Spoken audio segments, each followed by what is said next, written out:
School যাওয়ার জন্য ready হয়ে বেরিয়ে এসেছে। এতবার আমার কাছে বকা খায় নাকটায় দাগ করার জন্য, তবুও সেই নাক ফুটবেই ও। আর এই যে ইনি মহারাজ, তাড়াতাড়ি ওর টেনশন হচ্ছে বাস যদি চলে যায় তাহলে কি হবে। উনি সেই ঘরে থাকতে দেবে না, রেডি হয়ে চলে আসবে তাড়াতাড়ি। আজকে পাপা আছে, পাপা তো এগিয়ে দিচ্ছে, এটা আলাদাই মজা। পাপা যখন বাড়ি থাকে তখন বাসে তুলে দিলে একটা আলাদাই আনন্দ, আর বন্ডিংটাও ভালো হয়।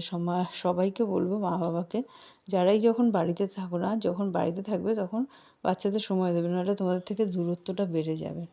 আর কোনো কিছুই শেয়ার করবে না বাচ্চারা। যত বেশি ওদের সঙ্গে কথা বলবে তত বেশি তোমাকে ভয় কম পাবে, আর শেয়ার করবে বেশি, আর সব কিছু জানতে পারবে। আমি সবসময় বুম্বাকে বলি বেশি ভয় দেখাবে না, তাহলে কোনো কিছুই জানতে পারবে না, আর ওদের সঙ্গে বন্ধু হয়ে থাকবে। এই যে বৃহস্পতিবারে আজকে একটা বাসন মাজার পালা থাকে, তো আমার বাসন মাজা হয়ে গেছে। আজকে একদমই বাইরে গিয়ে আমি ফুল কিনতে পারিনি, তবে আছে সাফিসিয়েন্ট ফুল ছিল, আর সব কটাই এদিক ওদিক করে জোগাড় হয়ে গেছে, বেলপাতা, আম পাতা। পুজোটা দিলাম। আমি হয়তো অন্যদের মতো সুন্দর করে দিতে পারি না, যেই রকম পারি আমি সেই রকমভাবেই দিই, আমি আমার মতো করে দিই। অ্যাকচুয়ালি যে যেরকম দেয় তাকে সেরকমই দেওয়া উচিত। আমার মনে হয় না যে আমাদের কাউকে শেখানো উচিত, সবাই আস্তে আস্তে ধীরে ধীরে নিজে থেকেই শিখে যায়। তো যে যেরমভাবে, মেন হচ্ছে যে মনটাকে ভালো রেখে যেরমভাবে দেবে সেটাই ভগবান নেবে। তোমার মনে কুচুটিপানা থাকবে, হিংসা থাকবে, আর তুমি জ্ঞান দেবে এরমভাবে পুজো দিতে এরমভাবে, ওগুলো আমার কাছে মিনিংলেস। তো আমিও যেরমভাবে আমি দিই, আমার পছন্দ হয় আমি সেরমভাবেই দিই। এই যে সরস্বতী প্রতিমাটাকে দেখছো, এই ঠাকুরটাকে না যখনই আমরা আসি ঠাকুর ঘরে আমরা তাকিয়ে থাকি। বুম্বাও বিছানার উপর উঠে যখন দেখে খাট থেকে, ও ওখানটাই মানে ওর দৃষ্টিটা ঠাকুরের মুখের দিকেই পড়ে। একদিন আমি জিজ্ঞেস করলাম, তুমি এরমভাবে দেখো? আসলে কিন্তু আমরা সবাই দেখি। তো বললো আমার এত মিষ্টি। আমি বলছি দেখেছো তো আমার পছন্দ, এক চোখেই পছন্দ হয়ে গেছে। বলছে হ্যাঁ তোমার তো পছন্দ হবেই, কারণ চুলটা তো তোমার মতনই বাঁধা। আমিও খেয়াল করিনি, তারপর দেখলাম সত্যি তো, আমি তো এরকমভাবেই বেঁধে রাখি। ওই ছোট ভাইটা কি করছে? ম্যামের ভাই, ম্যামের ছেলেটা, ম্যামের বেবি তো এখন তোমার মতনই ঘরে এসছে। এখন ওর মা টেক কেয়ার করবে, মাম্মি ড্রেস খুলবে, হাত পা ধোবে, তারপর স্নান করবে, খাবে। তুমি মিস করছো ভাইকে? ওর জন্য খেলো। আচ্ছা, আমি নিয়ে আসবো ওকে, ঠিক আছে? চলো তুমি চলো চলো চলো।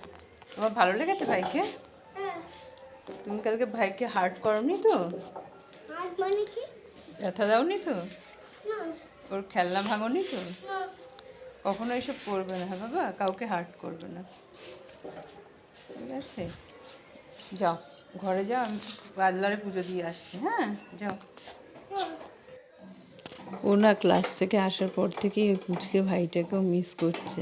উঠতে বসতে জিজ্ঞেস করছে আমাকে, ভাই এখন কি করছে, ভাই এখন কি কাজ করছে, ভাই এখন খাচ্ছে না ঘুমাচ্ছে। আমি বললাম আমি নিয়ে আসবো একদিন। এই যে আমার রুটি হয়ে গেলো। বৃহস্পতিবার তো আমাদের বাড়িতে ভাত রান্না হয় না, রুটি বা নিরামিষ তরকারি এটাই হয়। তো বাচ্চারাও ওটাই খেয়ে নেয়, ওদের জন্য ভাত করলে ওরা ভাত খেতে চায় না, আমরা যেটা খাই সেটাই খেতে চায়। তো ওর জন্য আর আলাদাভাবে ভাত করে নষ্ট করি না। রুটি হয়ে গেল। একটা কথা মানে না বলে পারছি না, দেখবেন আমাদের সবাই আমরা রক্ত মাংসে গড়া, কিন্তু সবার কথা বলার টোন কিন্তু আলাদা থাকে। সোমা আড্ডি বলে একজন ফেসবুকে দিদি আছে, তো উনি আমাকে একদিন মেসেঞ্জারে কল করে আমাকে বলছে, বিথিকা তোমার ভিডিও আমি দেখি, আমার ভীষণ ভালো লাগে, আর ওনার ভিডিও আমি দেখি, আমার সত্যি ওনাকেও খুব ভালো লাগে, ওনার বিহেভিয়ার, ওনার অ্যাক্টিভিটিস আমার খুব ভালো লাগে, খুব পোলাইট। তো উনি আমাকে প্রশংসা করলেন যে তুমি এত কাজের মধ্যেই কী করে এসব করো বিথিকা। আমি শুধু ভাবি কত কী করো, ছেলেদেরকে মানুষ করছো, কাজ করছো, শিখছো, কখন করো এগুলো, মানে সত্যি অবাক হয়ে যাই, আমরা এত ভালো করে করতে পারি না। আমি তখন বললাম, দিদি তোমাদের ভিডিওগুলো ভালো হয়, তবে আমি চেষ্টা করি যে সব কিছু তুলে ধরার, আমার ভালো লাগে এটা। অন্য বাজে সময় নষ্ট না করে, টিভি না দেখে এইসব আমি করতে ভালোবাসি। তো এই কথাটাই কিন্তু অন্য কেউ আবার অন্য সুরে বলবে, যেমন বাবা তোমার কত টাইম তুমি ভিডিও করো, আমাদের তো মরারও সময় হয় না। মানে টোনটা ভাবুন, কেউ এই জিনিসটা একই জিনিসের প্রশংসা করছে, কেউ একই জিনিসকে ক্রিটিসাইজ করছে। মানে তার মনটা যে হিংসুটে ভরা সেটা তার কথাতেই ফুটে উঠছে। সে বুঝতেই পারে না যে এই ধরনের কথা বললে কিন্তু সে যে হিংসা করে সেটা ফুটে ওঠে। আমাদের আশেপাশে দেখবেন যদি আপনাকে কেউ সাজা নিয়ে, আপনার চলাফেরা নিয়ে, আপনার কাজ নিয়ে ক্রিটিসাইজ করে, একদম শিওর ধরে নেবেন আপনাকে হিংসা করে, জেলাস ফিল করে। মানে ভুল করেও ওদের সামনে আপনি থাকবেন না। মানে ওদের দেখলেই আপনি উল্টো দিকে দৌড়বেন। একদম বাজে লোক, এরা নেগেটিভিটিতে ভরা। এরা চায়ই না কোনো মানুষের ভালো হোক। এরা শুধুই মানে